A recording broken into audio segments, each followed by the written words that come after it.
መስፍን ለመግባት ጥረት ያደረገ ይኮናል አታደለ እግሮያ ነብሱ እንደገና ደጋግሉላ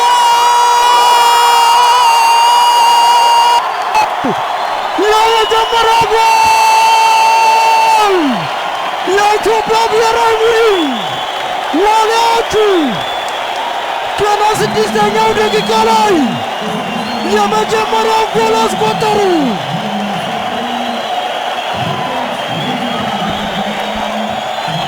ተምራሰው የኢትዮጵያ ብሔራዊ ቡድን ዋሊያው ከሰሜን ብሔራዊ ቡድን ከሰሜን ብሔራዊ ፓርክ በመውጣት አዞቹን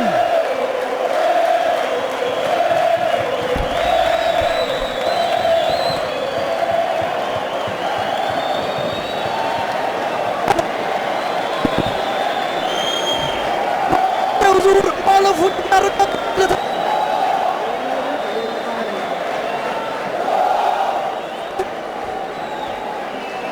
የሚሳሰላል ከብራዚላውያን ጋር ቋንቋቸው ፖርቹጋልኛ ነው የሚናገሩት።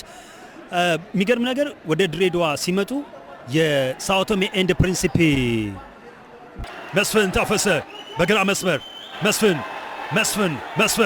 አታለለ መስፍን እንደገና ኳስ ወደ ኋላ መለሰ። የተሻማ ኳስ ማቲያስ ግብት ጉመሪ ሲዳማ ቡና አምርቷል። አቤል ያለው የመታው ኳስ ነገር ግን ጠንካራ ነበር።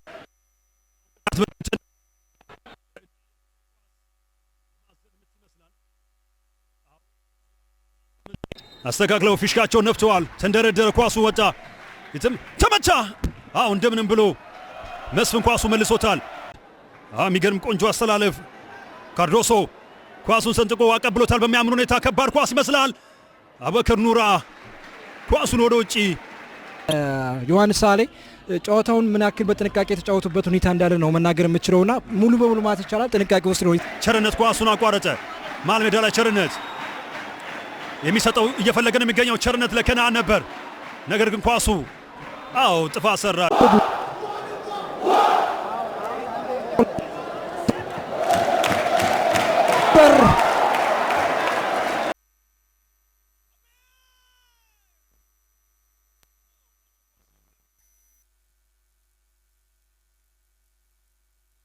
ብራይልና ባልደረባዬ ሰለሞን አዲስ የማዘምቱ ተመታ፣ ተገጨ። እንደገና አቤት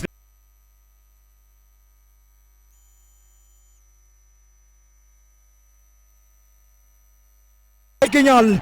በቀይ መስመር አቅጣጫ ላይ አቤል ያለው በረጅም የመታው ኳስ ነገር ግን የቸርነት ውክሳ እነ ያሬድ ካሳዬ ወደ ቦክስ ውስጥ የሚገቡበት ከፉል ባክነት ተነስቶ ወደ ቦክስ ውስጥ የሚገቡበት መንገድ እጅግ በጣም አስገራሚ ነው ብሎ መናገር ይቻላል። የኢትዮጵያ ብሔራዊ ቡድን ከዚህ ባለፈም ሌሎች ጎሎችን የሚያስቆጥርበት እድል እንዳለ የሚያሳይ ጨዋታ ነው እስካሁኑ የመጀመሪያው 45 የጨዋታ ፍሬ ጊዜ ያሳየና ሳኦቶሜ ፕሪንሲፒ ጨዋታውን ለመቀልበስ ነበር አላማቸው። ያው ቀደም ብለን እንደተናገርነው 5 ያክል የጨዋታ ተጫዋቾችን ቀይረው ነው ወደ ሜዳ የገቡት። ከዛ ውጭ ደግሞ የተጫዋቾችን ፖዚሽንም ቀይረው ነው የገቡት።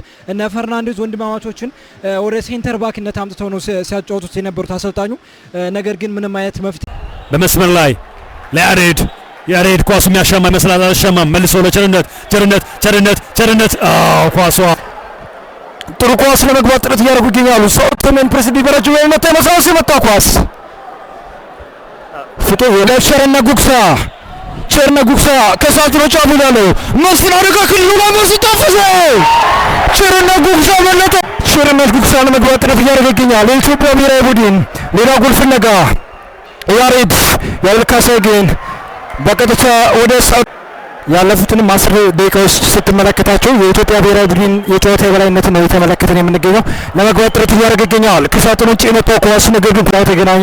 እንዲሁም ደግሞ ጋቶች ፋናም በተመሳሳይ ከሀዘን ቤት እንደመመለስ ወጣ። ቸርነት ጉግሳዎቹ ምን ሊያደርጉ ይችላል? ቸርነት ጉግሳ ግን ተነጠቀ። እጅግ አደገኛ ታክል ገብቶበታል። መስፍን ታፈሰ ጉዳት አስተናግዶ ወድቋል። የመሃል ዳኛ ግብፃዊ ዳኛ ግን ጨዋታውን ቀጥል ብለዋል። ለመግባት ጥረት እያደረጉ ይገኛሉ። ሳኦቶሜ ፕሪንሲፒ ጥፋት ሰጥተዋል።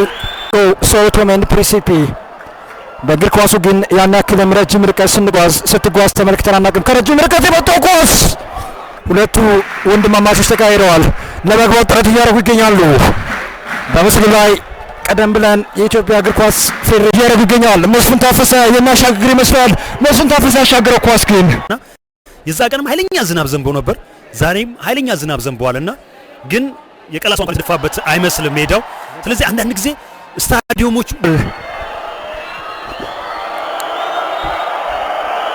ጨዋታው ወጣው ኳስ አድራሻ አልነበረውም። እጅግ በጣም ደካማ